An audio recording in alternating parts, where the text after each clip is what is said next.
Histoire Géo au tableau te parle aujourd'hui de l'enjeu énergétique, un cours de géographie donc.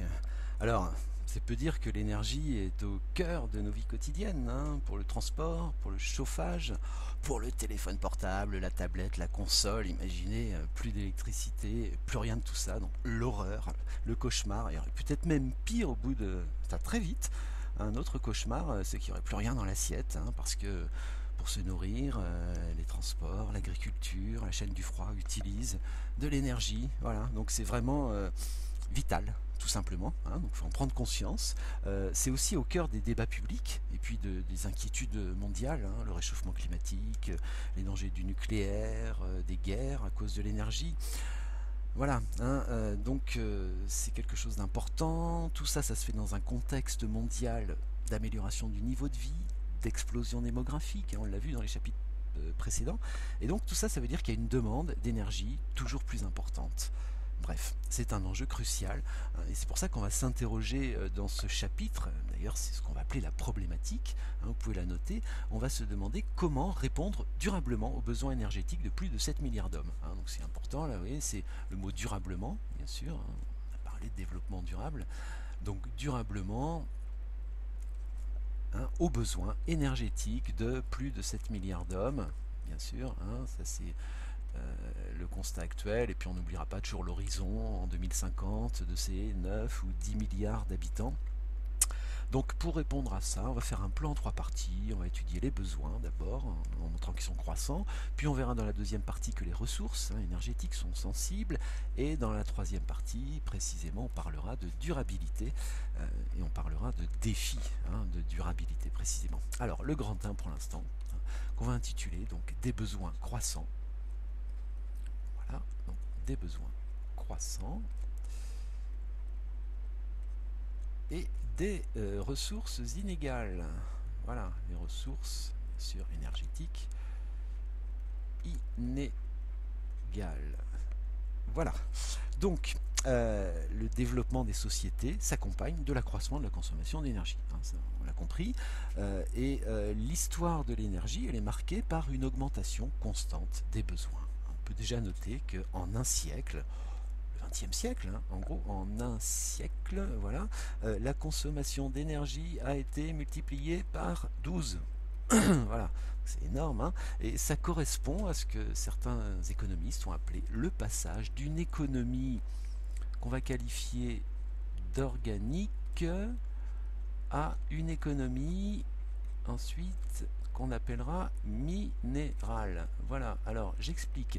Ce passage, il s'est fait en à peu près 200 ans, hein, ce qu'on appelle l'industrialisation, à partir du 19e siècle en gros. Donc l'économie organique, c'est celle qui était dominante avant, c'est-à-dire que l'énergie était essentiellement tirée de ressources facilement renouvelables, hein, le bois pour se chauffer, la traction animale pour se déplacer. Voilà, et on est passé avec l'industrialisation donc à une économie minérale, c'est-à-dire qui s'appuie sur le charbon d'abord, puis sur le pétrole, bref, des minerais que l'on prend dans le sol. Et ça montre bien, vous voyez, comment finalement toute l'économie est assise et a été qualifiée d'ailleurs par l'énergie qui a permis de la mettre en œuvre. Ça montre à nouveau son importance, bien sûr.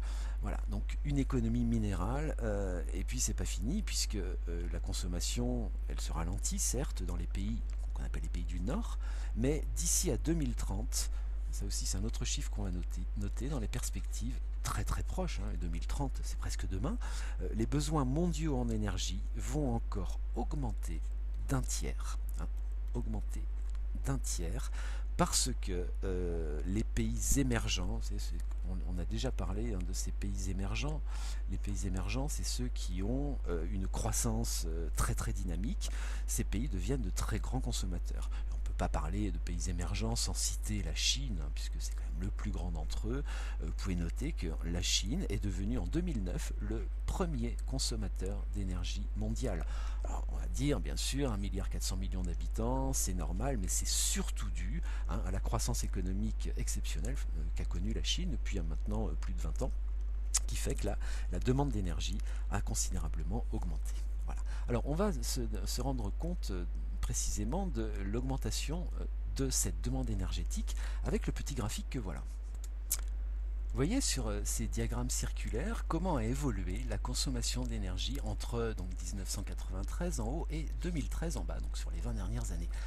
Consommation totale, hein, 8200 millions de tonnes équivalent pétrole en 93, plus de 12 millions en 2013. Ça veut dire, un chiffre qu'on peut noter déjà, plus 50%. Voilà, d'augmentation dans la demande énergétique mondiale, et on a vu que ce n'était pas terminé, hein, rappelez-vous en 2030. Bien, donc ça c'est déjà à noter, et puis bien sûr ce graphique nous permet également de voir sur quelles ressources repose cette consommation.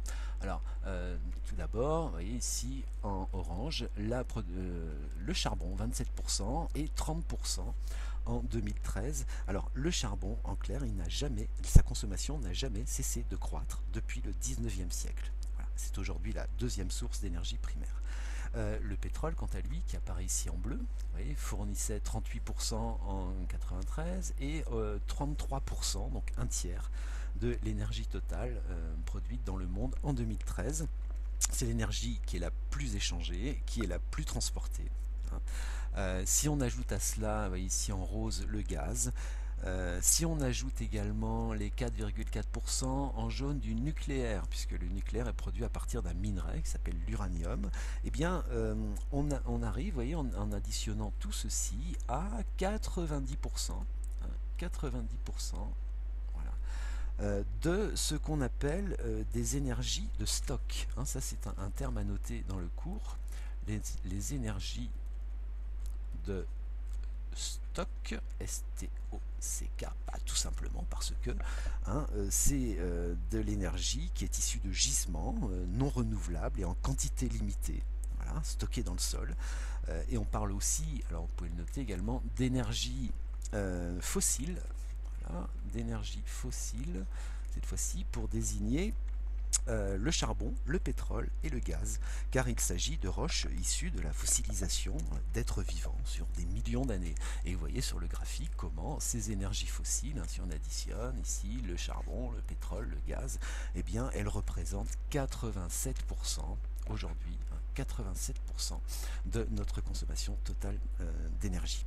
Et c'est bien ce caractère non renouvelable qui pose problème, puisqu'au rythme actuel d'exploitation, les réserves prouvées de pétrole nous permettront de tenir une cinquantaine d'années.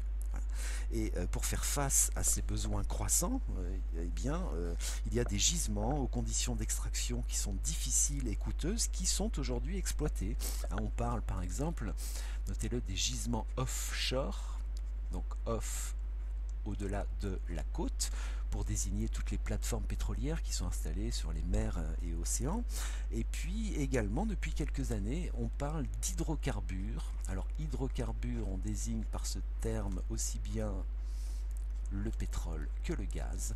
Donc on parle d'hydrocarbures non conventionnels. Voilà, on note le terme déjà, donc hydrocarbures non conventionnels.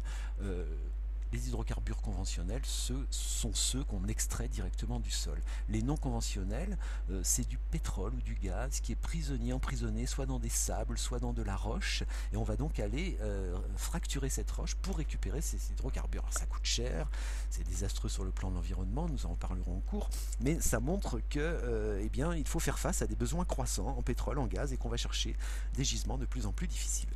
Voilà. Et puis ces énergies qu'on appelle primaires, puisqu'elles sont directement exploitées, sont aussi transformées pour fabriquer de l'électricité. Voyons cela sur un autre graphique. Voilà, on peut voir ici l'origine de la production d'électricité dans le monde.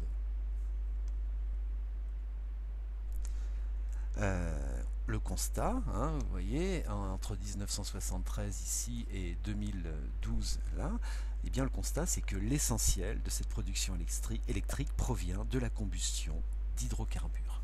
Et ici le charbon, le pétrole, le gaz, alors c'était les 3/4 en 1973, ce sont les 2/3, vous voyez ici, en 2012, et puis que la part des énergies qu'on appelle les énergies dites renouvelables, c'est-à-dire l'hydroélectricité qui apparaît ici en bleu, les barrages en clair, et puis la part en vert de 5% qui correspond au solaire, à l'éolien, elle n'évolue pas en 40 ans. Vous voyez que ça évolue très très peu ici, puisque on utilise le nucléaire. Hein, vous voyez ici 11% de nucléaire en jaune en 2013, qui utilise de l'uranium, qui est aussi une énergie de stock et ne fait pas partie des énergies renouvelables. Voilà. Autre point essentiel à évoquer dans cette première partie, pour faire le tour de ces besoins énergétiques, c'est ce qu'on va appeler la fracture énergétique. Voilà.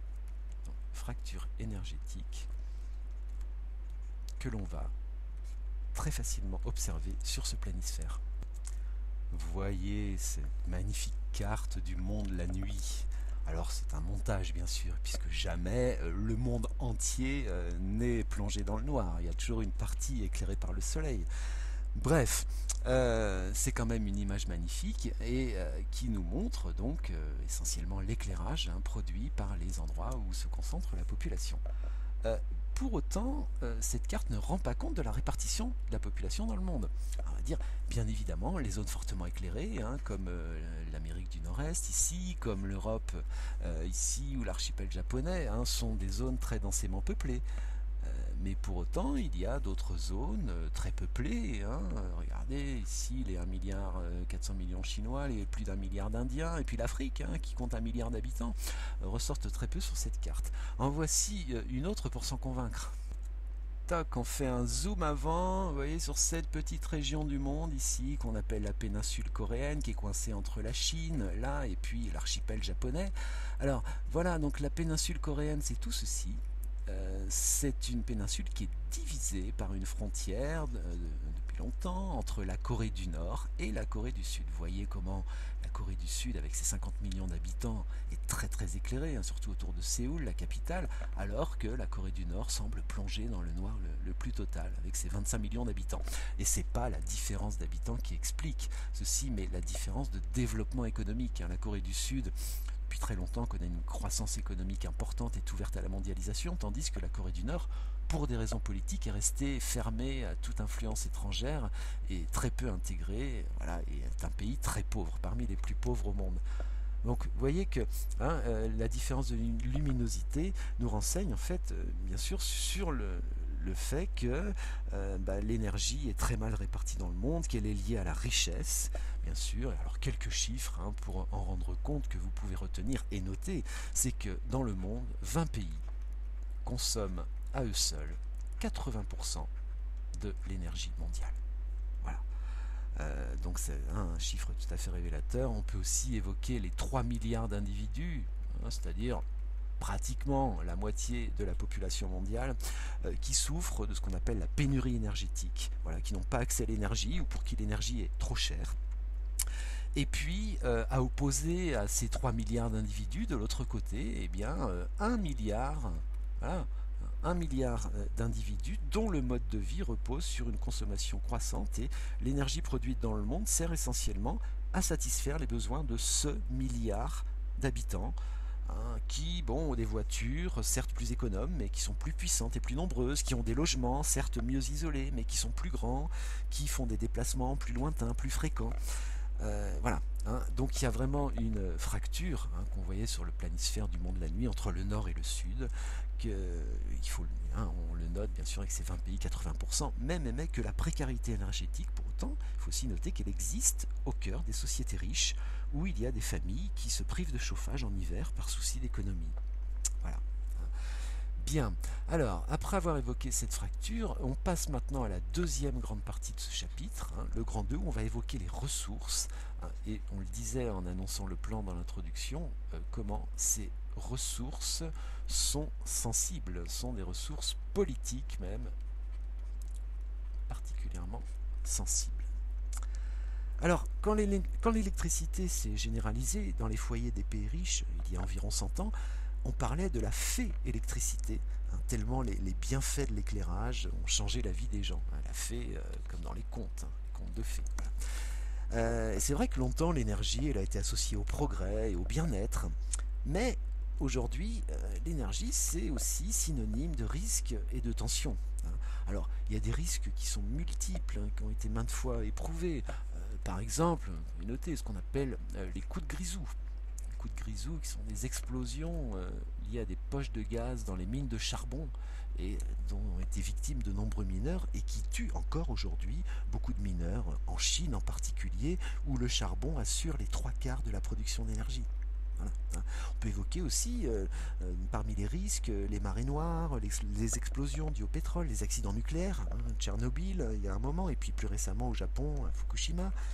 Les craintes aussi autour du nucléaire liées au stockage des déchets qui resteront actifs pendant plusieurs milliers d'années. Bref, la gestion de tous ces risques, elle est complexe et ce sont des sujets politiques qui sont sensibles et souvent controversés d'ailleurs.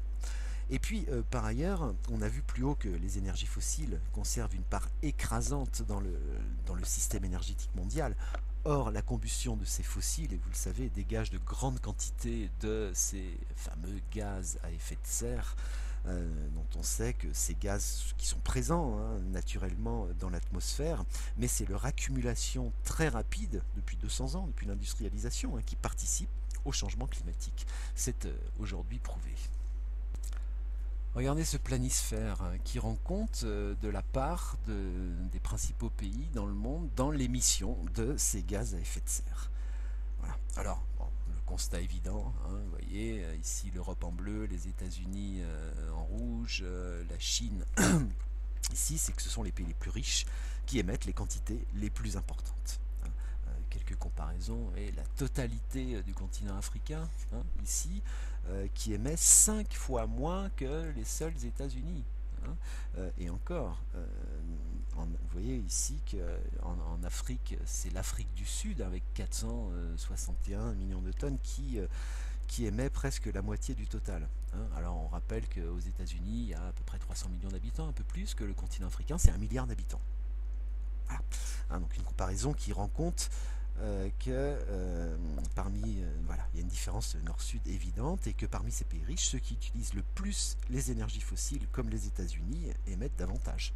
Par rapport à l'Europe, il y a une différence significative. Et donc on comprend l'enjeu lors des négociations pour réduire ces gaz et l'insistance des pays du Sud pour que l'effort soit fait surtout par les pays du Nord, eux qui sont à l'origine avec l'industrialisation de toutes ces émissions. Et puis, l'énergie, c'est vrai que c'est un sujet politique, sensible, pour beaucoup d'autres raisons encore, parce que c'est une source de revenus important pour beaucoup de pays qui sont exportateurs, et pour certains, il y a une grande part, voire toute l'économie du pays, qui repose sur ses exportations. C'est vrai par exemple pour le Venezuela qui exporte du pétrole, l'Arabie Saoudite ou la Russie. Et puis pour les pays qu'on appelle des pays en situation de dépendance énergétique. Voilà, ça aussi ce sera un terme à connaître. Donc la dépendance énergétique, c'est très simple à comprendre. Un pays énergétique, voilà, donc un pays qui est dépendant, en clair, c'est un pays, pardon, excusez-moi. C'est un pays qui doit importer l'énergie qu'il consomme, comme la France avec le pétrole par exemple. Eh bien, dans ces cas-là, la sécurisation des approvisionnements est vitale. Toute l'activité du pays en dépend, bien sûr. Ce serait une catastrophe si du jour au lendemain, on ne pouvait plus importer de pétrole en France. Et donc c'est l'importance des réserves de pétrole dans la péninsule arabe qui explique le soutien que les États-Unis apportent aux pays de cette région. Et ces enjeux sont parfois à l'origine de vives tensions. Regardez cet exemple. Voici une carte de l'Europe. Vous reconnaissez bien sûr les pays. Et vous voyez tous ces traits noirs ici, ces flèches noires, qui correspondent à l'approvisionnement de l'Europe en gaz en provenance de Russie. Et comme quoi la France, ici on voit, dépend à 18% du gaz russe pour ses approvisionnements. L'Allemagne à 40%, l'Italie à 20%. Bref. Et vous voyez qu'il y a ici un gazoduc, puisque c'est ainsi que le gaz arrive, majeur qui traverse ce pays qu'on appelle l'Ukraine. Et lorsque la Russie, pour renforcer sa puissance dans cette Europe orientale, a cessé à plusieurs reprises ses livraisons de gaz à son voisin ukrainien, eh bien ça a créé des tensions majeures entre l'Union européenne et puis la Russie. Voilà, donc c'est un exemple qui montre à quel point l'énergie est politique et sensible. Et puis l'énergie peut même devenir un objectif de guerre, comme lorsqu'en 1990, l'Irak a envahi son pays voisin le Koweït, un pays riche en pétrole. Et c'est une coalition de 34 pays soutenue par l'ONU, emmenée par les États-Unis, qui a libéré le Koweït l'année suivante, c'est ce qu'on appelle la guerre du Golfe en 1991. Et bien évidemment que la présence de pétrole en quantité au Koweït explique l'intervention massive des pays occidentaux pour reprendre le contrôle de ces réserves. C'est ainsi qu'on dit, et vous retiendrez le terme, que l'énergie, c'est un secteur géostratégique. Voilà, géostratégique, puisque la politique s'en mêle. Voilà. Alors, troisième partie maintenant, on le disait, la durabilité, et on va l'intituler même les défis de la durabilité. Voilà, durabilité. C'est ce mot défi qui suggère que la partie est loin d'être gagnée, hein, puisqu'on vient d'évoquer donc comment les besoins d'énergie vont continuer à croître et les risques majeurs aussi que font peser les énergies fossiles sur notre avenir. Donc tout cela impose de changer de modèle. Hein, et le changement de modèle passe par une expression qui la résume, qu'on appelle la transition énergétique. Donc transition énergétique, c'est transition, passage d'un état à un autre. Donc ici, ce serait d'abord bien sûr promouvoir les énergies renouvelables, hein, le solaire, la géothermie, l'énergie qui vient de la chaleur du sol, hein, géothermie, on évoquait donc les panneaux solaires, la force des marées, des courants marins, des vents, avec l'éolien bien sûr. C'est aussi améliorer ce qu'on appelle l'efficacité énergétique, considérant que le plus grand gisement d'énergie finalement se trouve dans les économies qu'on peut réaliser. Et que c'est vrai que l'innovation permet d'utiliser de nouveaux matériaux, qu'il y a de nouveaux moteurs plus économes, que l'isolation thermique des bâtiments, des systèmes d'éclairage un peu moins gourmands, le recours à des transports doux comme le vélo ou des transports collectifs permettent de faire beaucoup d'économies. En clair, il s'agit donc d'inventer un modèle de développement qui serait moins, on appelle un modèle moins énergivore, donc qui mange moins d'énergie en clair, et dans lequel un changement des habitudes des consommateurs est nécessaire, évidemment. Mais néanmoins, hein, l'énergie, on l'a vu, c'est un enjeu planétaire, et que la politique s'en mêle bien sûr, mais que des coopérations internationales s'imposeraient, hein, pour réduire l'utilisation des énergies fossiles en particulier. Mais néanmoins, hein, on ne peut que noter et déplorer sans doute que cette transition énergétique dont on parlait tout à l'heure, elle est lente, très très lente. Hein, les conférences sur le climat n'arrivent pas à imposer des accords qui sont suivis par tous les pays, que le développement des énergies renouvelables se poursuit, c'est vrai, mais il y a une demande croissante, et dans le cadre de cette demande croissante, eh bien, les énergies fossiles continuent à résister. Voilà un dernier petit graphique. Ce graphique qui envisage, voyez, les prévisions de la consommation des différentes énergies en 2035. Hein, ce sont les prévisions qui apparaissent ici sur la barre rose, la consommation en 2010 sur la barre orange. Vous voyez que les prévisions de la consommation de pétrole augmentent, de charbon augmentent encore énormément, de gaz augmente terriblement. Hein. En clair, hein, quand on évoquait donc la lenteur de la transition, on peut s'inquiéter de ces prévisions. Néanmoins, on va conclure, hein, là-dessus sur ce graphique d'ailleurs, hein, ce ne sont, et il faut insister dessus, que des prévisions. Voilà. Ça veut dire que la question énergétique, ça nécessite des choix, hein, des choix qui sont essentiellement politiques, et que ces choix politiques peuvent déjouer ces prévisions. Hein. C'est-à-dire que s'il y a une véritable volonté politique, sans doute appuyée par une demande citoyenne, hein, de consommer de l'énergie autrement, la transition énergétique peut aller beaucoup plus vite. En tout cas, techniquement, c'est tout à fait envisageable. Hein. Mais on comprend que ces choix qui sont essentiellement politiques, mais qu'il y a aussi derrière des enjeux économiques qui sont tels que des pressions énormes pèsent sur toutes ces décisions politiques et expliquent parfois l'absence d'une volonté politique vraiment affirmée. Les entreprises pétrolières, hein, les grands groupes pétroliers comptent parmi les plus grandes et les plus puissantes entreprises mondiales aujourd'hui.